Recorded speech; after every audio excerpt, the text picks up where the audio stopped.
Hindi film industry, जिसे बॉलीवुड भी कहा जाता है, आज दुनिया की सबसे बड़ी फिल्म इंडस्ट्री बन चुकी है, जहां हर साल अलग अलग भाषाओं में तकरीबन 1500 फिल्में प्रोड्यूस की जाती हैं और हजारों करोड़ों का बिजनेस किया जाता है। इस इंडस्ट्री का गढ़ मुंबई शहर है और बात जब बॉलीवुड, मुंबई और करोड़ों की कमाई की हो तो फिर माफिया का नाम तो लाजमी तौर पर जुड़ ही जाता है। बॉलीवुड और अंडरवर्ल्ड का बहुत पुराना कनेक्शन रहा है, क्योंकि इतिहास गवाह है कि अंडरवर्ल्ड के डॉन हमेशा से औरतों और दौलत के पीछे भागते दिखे हैं। 12 मार्च 1993 मुंबई ब्लास्ट का मास्टरमाइंड और भारत का most wanted criminal Dawood Ibrahim और उसकी डी कंपनी का बॉलीवुड से गहरा ताल्लुक रहा है। दाऊद इब्राहिम का बॉलीवुड पर हमेशा से दबदबा बना रहा है।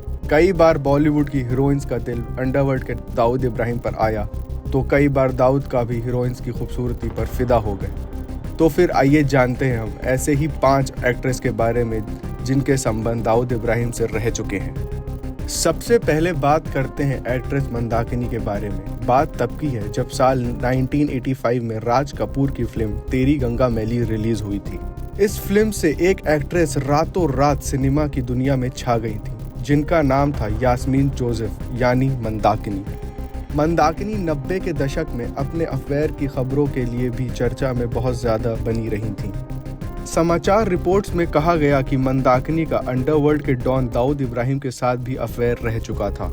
इंडस्ट्री के अंदरूनी सूत्रों ने मिथुन और मंदाकिनी के बीच रोमांटिक रिश्तों के बारे में अनुमान लगाना शुरू कर दिया था। इस तरह की गपशप दाऊद को अच्छी नहीं लगती थी, जो कथित तौर पर मंदाकिनी के पीछे पागल हो गया था। भले ही दोनों एक्ट्रेस मिथुन और मंदाकिनी ने इन अफवाहों को दूर करने की कोशिश की, लेकिन दाऊद को शक हमेशा से था। दुश्मनी तब चरम पर पहुंच गई जब दाऊद ने मिथुन को डराने के लिए अपने गुंडे भेज दिए। बाद में दाऊद ने खुद लगातार फोन कॉल्स किए, जिसमें उसने कई कथित तौर पर मिथुन को धमकियां दी। ये महज धमकियां नहीं थी, बल्कि वो कई घातक चेतावनियां दे रहा था।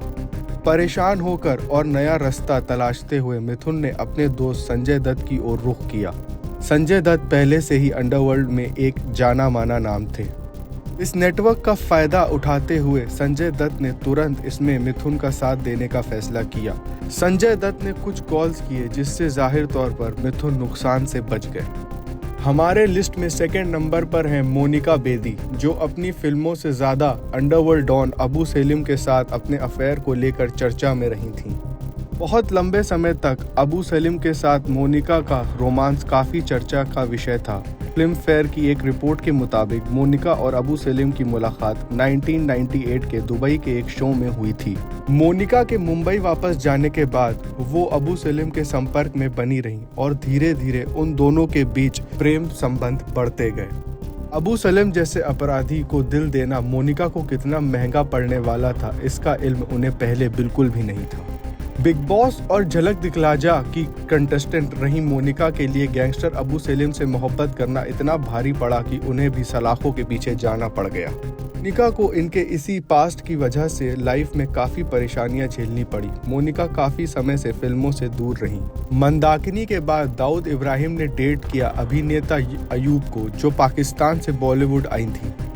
कुछ फिल्मों में दिखाई देने के बाद खुद को एक प्रमुख अभिनेत्री के रूप में स्थापित कर रही थी।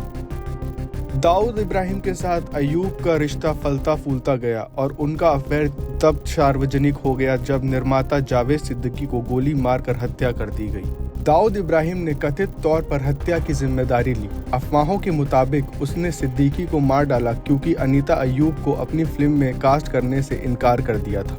अनीता अयूब पर आरोप थे कि वह भारत के लिए जासूसी कर रही थी, जिसके कारण वह पाकिस्तान लौट गईं। उसी वर्ष 1995 में अनीता अयूब ने भारतीय गुजराती बिजनेसमैन सोमिल पटेल से शादी की और शादी के बाद वह न्यूयॉर्क लौट गईं। कुछ गुप्त सोर्सों के मुताबिक दाऊद इब्राहिम का अफेयर अभिनेत्री जैस्मीन धुन्ना के साथ भी था। जैस्मीन धुन्ना 1979 की फिल्म सरकारी मेहमान से बॉलीवुड में अपनी शुरुआत की। हालांकि 1988 में फिल्म वीराना के रिलीज के बाद जैस्मीन रातों रात फेमस हो गई। एक्ट्रेस का कथित तौर पर कुख्यात गैंगस्टर दाऊद इब्राहिम के साथ संबंध था। हालांकि 1988 से जैस्मीन मनोरंजन की दुनिया से गायब हो गई। हमारी लिस्ट में 5वें नंबर पर आता है इकबाल मिर्ची। दाऊद इब्राहिम का राइट हैंड कहा जाने वाला इकबाल मिर्ची का भी नाम सुर्खियों में आया था, जब प्रसिद्ध निर्देशक के आसिफ की बेटी हिना कौसर ने 1991 में भारतीय गैंगस्टर इकबाल मिर्ची से शादी करने के बाद सुर्खियां बटोरी थी। शादी करने के बाद हिना कौसर ने एक्टिंग छोड़ दी और यूके जाके सेटल हो गई। 2013 में उनकी मृत्यु होने तक उनकी शादी इकबाल मिर्ची से हुई थी। अपने पति के निधन के बाद हिना कौसर ने ब्रिटेन में ही रहने का फैसला किया। ऐसे ही अनसुनी अंडरवर्ल्ड से जुड़ी कहानियां सुनने के लिए क्राइम तक से जुड़े रहिए। ब्यूरो रिपोर्ट, क्राइम तक।